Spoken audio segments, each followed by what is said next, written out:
I used to think love was something you proved.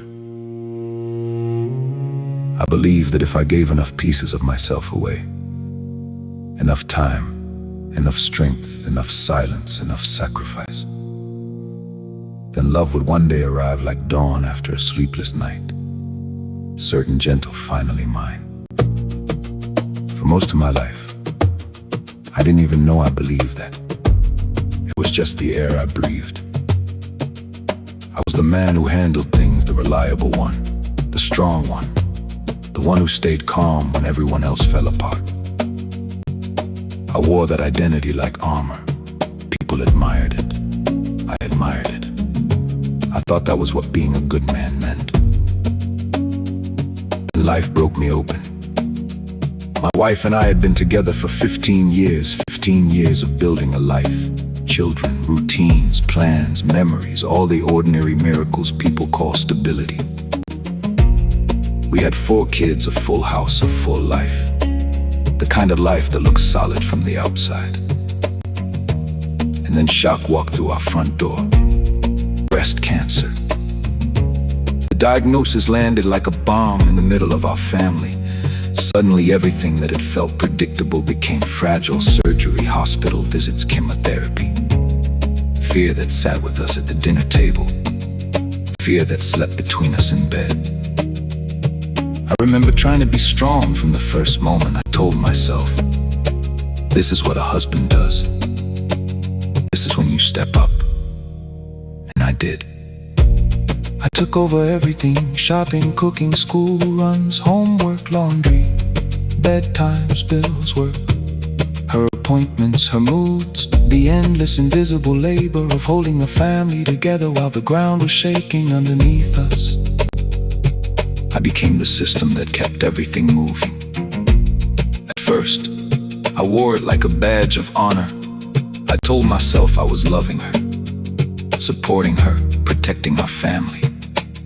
And part of that was true. But another part of me, one I couldn't yet see, was quietly disappearing. My wife came through the surgery. She came through chemo. But survival is not the same as healing.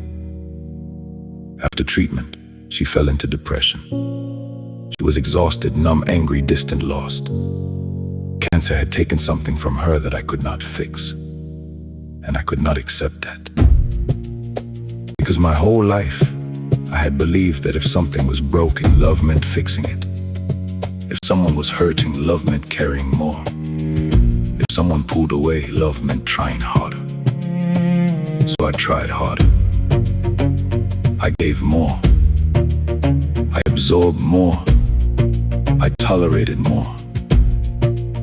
I became the emotional shock absorber for the entire family. Every mood swing, every rejection, every cold silence, every outburst, every disappointment, every crushing day. I told myself I was being patient. I told myself this was compassion. I told myself this was what unconditional love looked like. But inside, something dark was growing. Resentment, exhaustion, loneliness, a deep buried anger I didn't want to admit, because admitting it would ruin the story I had about myself. The story that I was the good one, the strong one, the selfless one, the man who could handle it all. But the truth was, I was drowning. And what made it worse was that I didn't feel seen, I didn't feel respected, I didn't feel cared for. I remember trying to tell her that I was overwhelmed, that I needed help, that I couldn't carry all of this alone. And she would tell me to leave her alone. And I would hear those words and feel completely trapped. Because how could I leave her alone? She had cancer. She was suffering. How could I leave the kids? They needed me. How could I stop? What kind of man would stop? So I didn't. I kept going. I smiled when I wanted to scream. I said it's okay when it wasn't okay. I swallowed my needs so deeply that after a while I couldn't even feel them clearly anymore. I became a shadow servant and called it love. That was the most painful truth I had to face. I was not loving. I was abandoning myself. There's a difference. And for years I didn't know it. I thought unconditional love meant enduring anything, tolerating anything. Never putting yourself first, being endlessly available. Endlessly forgiving. Endlessly useful. But what I was really doing was making myself into a ghost. A machine. A service provider. A punching bag. A man without edges. And no human being can live like that without breaking. At some point, the cracks became impossible to ignore. Not because one huge thing happened, but because the slow death of myself had become unbearable. I was waking up tired before the day even started. I was irritated with my kids and ashamed of it. I was secretly angry at my wife, and then guilty for feeling angry because of what she had been through. I felt invisible. I felt used. And underneath all of that was a question that terrified me. Why am I still here like this? Why am I tolerating a life that feels loveless? Why do I keep giving when I have nothing left? Why can't I stop?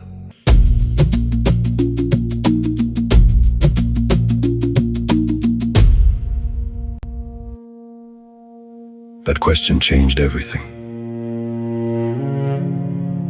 Because for the first time in my life, instead of blaming her or cancer or bad luck or circumstances, I turned the light toward myself. What I found there was not a noble man. It was a scared little boy. A little boy who had learned very early that love was something you had to earn. I saw my childhood with painful clarity. I saw how I learned that being good got me attention. Performing well at school got me praise. Doing well in sports got me approval. Being easy, capable, undemanding, those things made me lovable. And somewhere deep inside, I built my whole identity around that bargain. If I perform, I will be loved. If I carry enough, I will matter. If I need nothing, people won't leave. That belief followed me into adulthood so quietly that I mistook it for virtue. But in my marriage, under pressure, it became visible. I thought I was giving unconditional love, but I wasn't. I was giving with a hidden contract. I was saying without words, look at everything I do for you. Look how much I sacrifice. Look how loyal I am. Surely now you will love me the way I need. That is not unconditional love. That is pain dressed as devotion.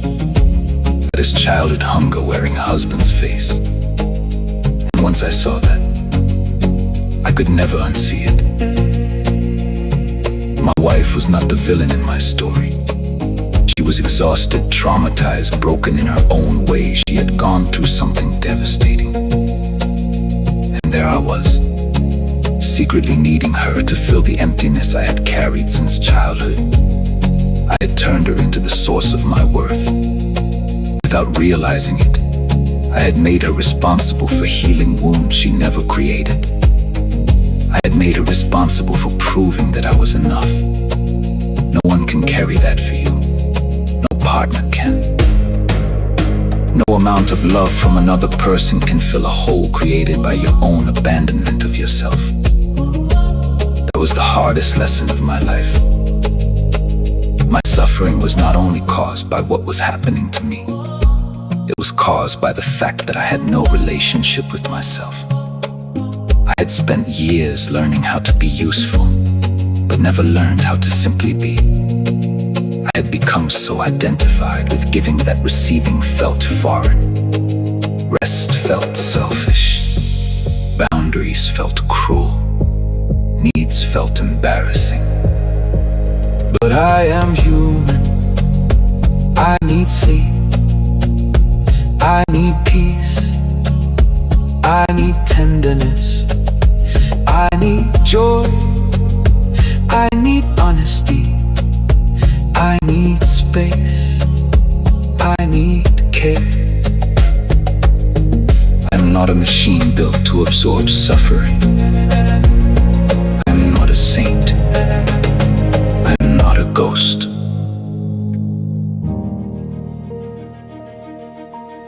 Loving someone else does not require me to disappear. But realization did not come as some beautiful spiritual awakening. It came with grief. Because I had to mourn the man I thought I was. I had to mourn the fantasy that if I just loved hard enough, no one would ever hurt me. I had to mourn the identity of the strong man who needs nothing. And then, slowly, painfully, I had to begin meeting myself.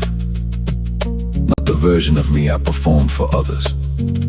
The real me, the tired me, the scared me, the angry me, the lonely me. The little boy inside me who had spent decades begging the world, please choose me. Please tell me I'm enough. For the first time, I stopped asking other people to answer that. I sat with myself. I listened. I rested. I let myself feel rage without shame, grief without fixing it, sadness without hiding it, need without apology. And something extraordinary happened. The more honest I became with myself, the less desperate I became for other people to save me. Because love, real love, does not begin with what someone gives you. It begins with what you stop taking from yourself.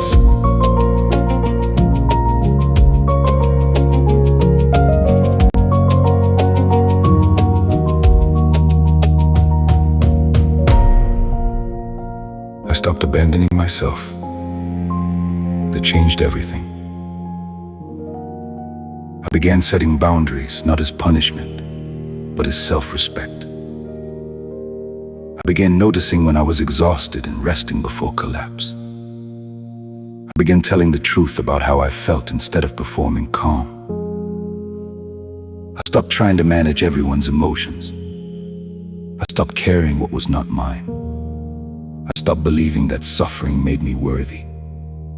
For the first time in my life, I began to feel something I had chased everywhere else. Safety.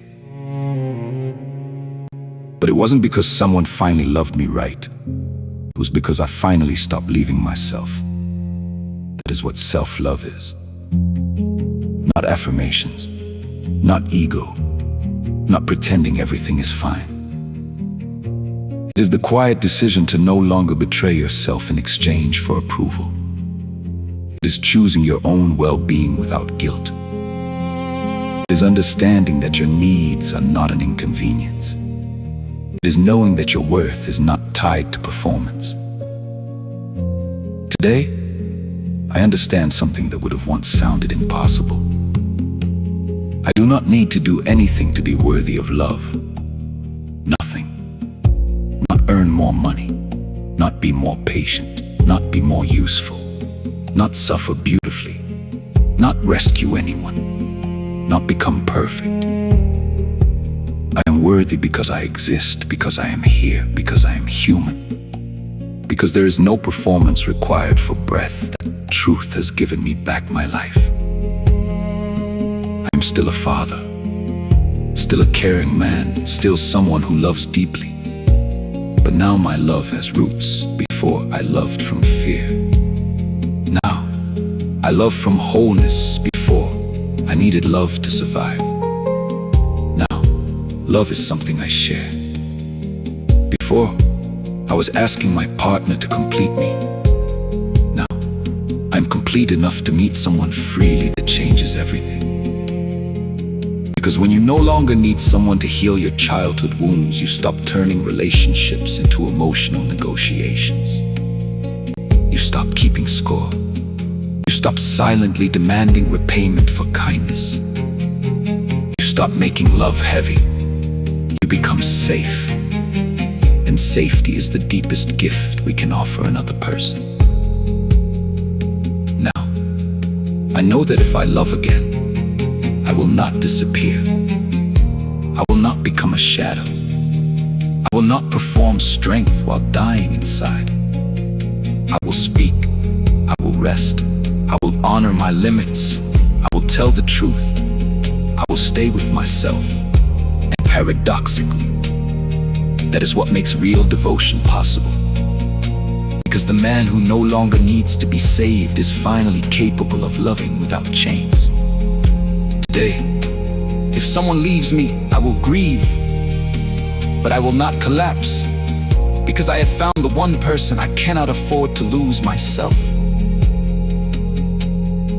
For the first time in my life, when I look in the mirror, I do not see a role. I do not see a husband failing. I do not see a boy still begging.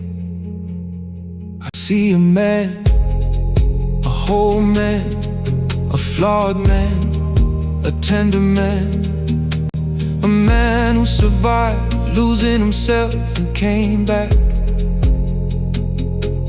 a man who finally understands that love was never something waiting for him at the end of sacrifice.